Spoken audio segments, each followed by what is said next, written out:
Let's go ahead and talk some speculation. There's some speculation on some big time fights that are not fully confirmed yet. Nope. But you got Leon Edwards versus the UFC has not come out saying that these are official. Nope, but this is a good fight. This is a good fight. Ian Garry versus Leon Edwards is a potential matchup. John, what do you think? This is a great matchup. This is the kind that you look at and you go, Leon is great on his feet. Ian Garry is very elusive, very good on his feet. I would say that, Garry is, the more apt to try to take the fight to the ground if he thinks it's beneficial for him. I think it's going to be very difficult for him to get Leon to the ground. He doesn't have the prototypical wrestling takedowns. He's more of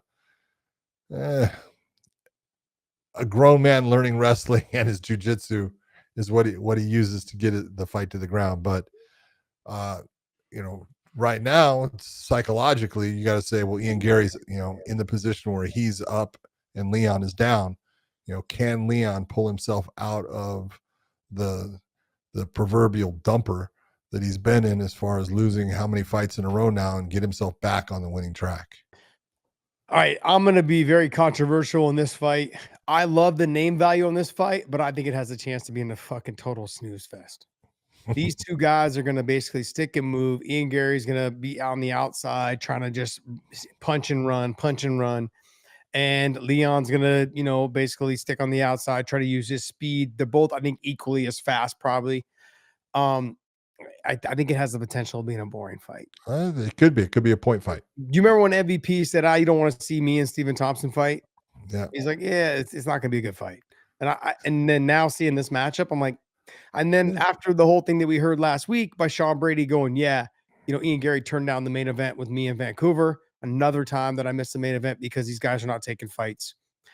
And then this fight comes up. I understand if he was to take this fight against Leon, it's a way more winnable fight.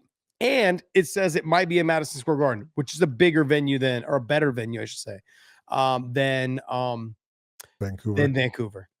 It's just a better market if you're going to be someone. You just lost all your fans in Vancouver. They're Canadian. They'll get over it. They'll get over it, John. I'll actually be up by Canada this weekend. That was very good. Very good. I love Canadians. I love them. I actually love Vancouver.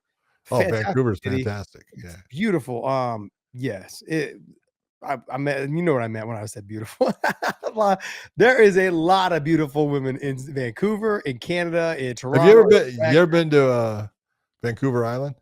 Yes, I have. Victoria. Yep. Beautiful there. Yep. Well, there's St. George. Is it St. George? That's in Utah. St. Prince George. No. It's Prince George. Like St. Prince George. Yeah. I've had there's been some fights up there and stuff early in my career that I went up to that I didn't fight in. I was supposed to fight in that fell through, but some of the other guys did. I think Trevor Prangley fought up there. A couple of my buddies fought up there. But I look at this fight and I think to myself with Leon and Ian,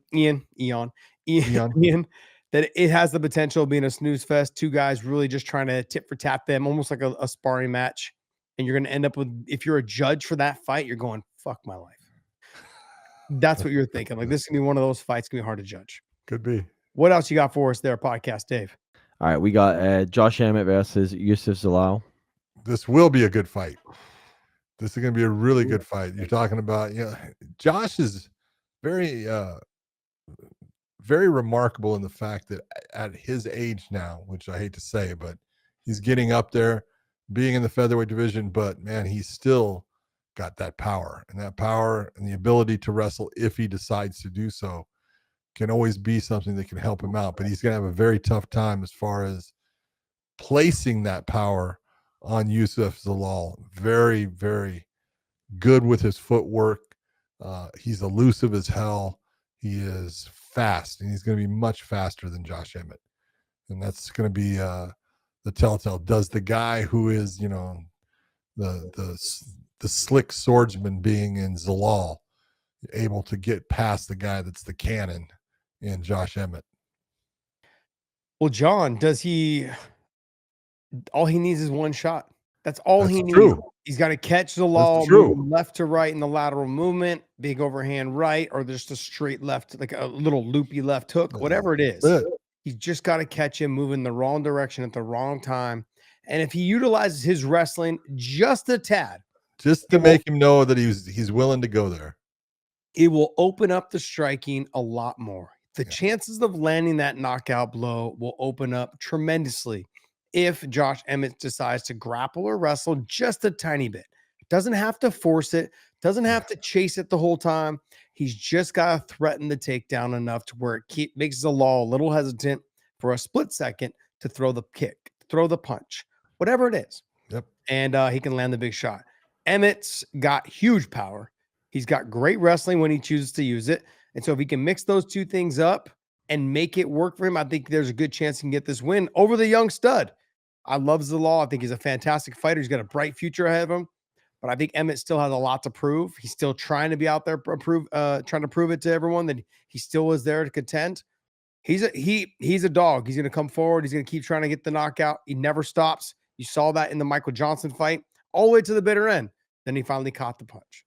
He got him with the punch at the very end. I think in this scenario too, can Zalal take the power? I don't think he can, but can he avoid the power? There's a strong possibility of that. Element, the best hydration drink in the business. I had citrus earlier today. It's actually fantastic. And now they're making the lemonade salt in the can. Cannot wait. So if you guys use that link down below in the descriptions, they'll send you a bonus package with every single purchase. That's compliments of the Wayne In podcast. So hope you guys enjoy that.